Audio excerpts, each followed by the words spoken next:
Hi there, I'm Angela Brown and this is Ask a House Cleaner. This is a show where you get to ask a house cleaning question and I get to help you find an answer. Today's question comes from a homeowner who has hired the woman that owns the house cleaning company. So the woman that actually shows up to her house to clean is the owner of the company. And she wants to know, I know in some cultures it's not considered appropriate to give a tip to the owner of the company. So should I not give this woman who cleans my house a tip, or should I give her a tip? That's the question. This is an awesome question because there are cultural differences where some places you do leave tips and some places you don't. I'm going to step out on a limb and I'm going to give you a really bold, brassy answer where you cannot go wrong. The woman that is cleaning your house works for a living, okay? She's trying to collect money to pay her bills. That's just the root and the bottom of what's going on.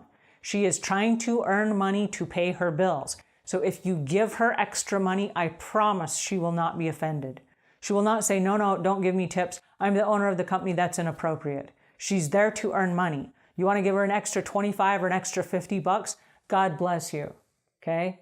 It's not going to be weird and it's not going to be inappropriate. In fact, I do recommend that if you like the service you're getting, that you reward that behavior.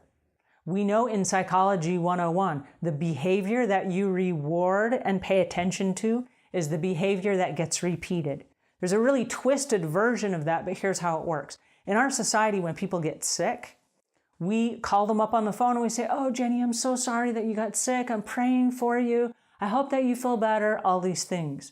Then if Jenny gets really ill, and she has to go to the hospital, we take time out of our schedule. Oh, I must go see Jenny at the hospital. We don't go see Jenny when she's well, but we pay attention to her being sick.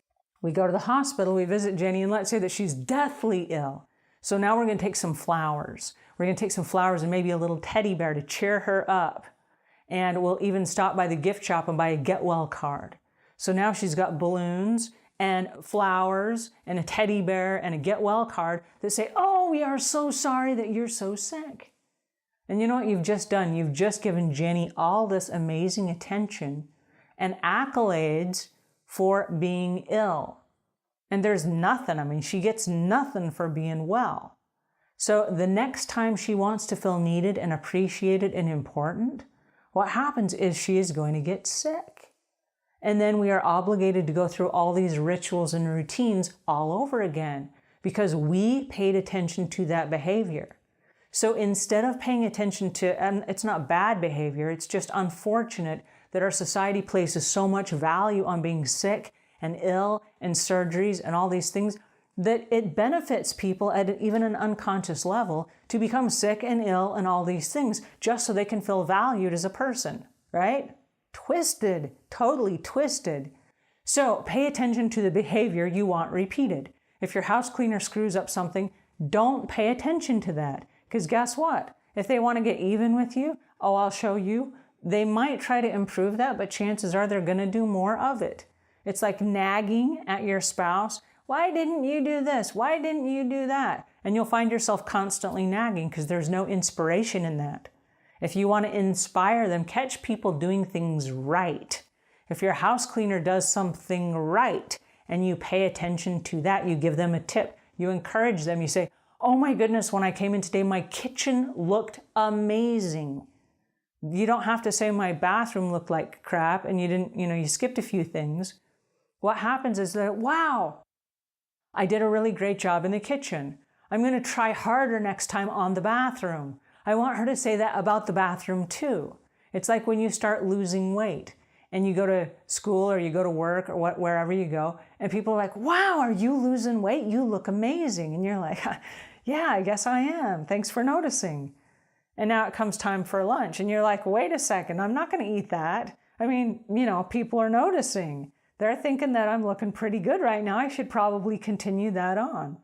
So at an unconscious level, we repeat the behaviors that we pay attention to. So if you want more good house cleaning, pay attention to that. Yes, give your house cleaning lady a tip. If you're broke and you don't have the money and you're scraping by to try to come up with enough money just to get your house cleaned, you can leave her a rating and review. And I encourage everybody to do this. If you have a house cleaner, get on Yelp. Give them a 5-star rating.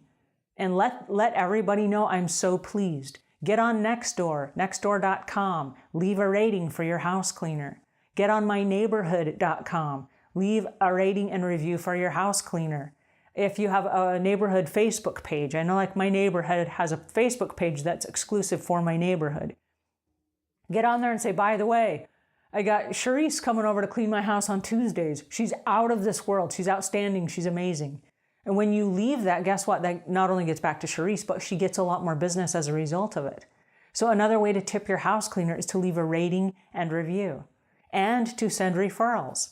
Literally go out and say, hey, listen, my next door neighbor, she and I were talking last night. I told her about you and I would love for you to go clean her house. Do you have any openings?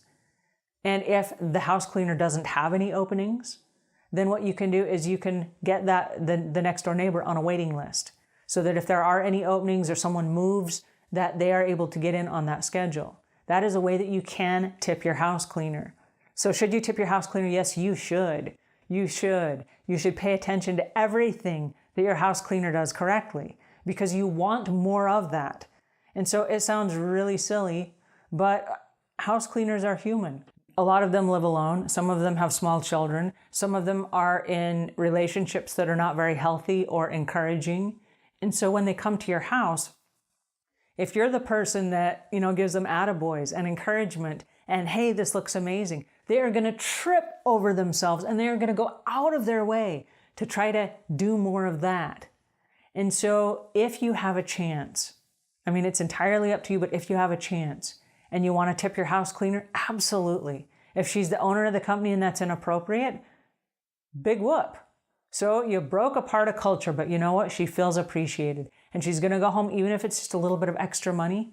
And she can say, you know what? I'm going to go have my nails done. Or I'm going to buy this new shirt for myself. I'm going to do something that's nice for myself with that little bit of extra money that she doesn't have to then turn around and pay the bills.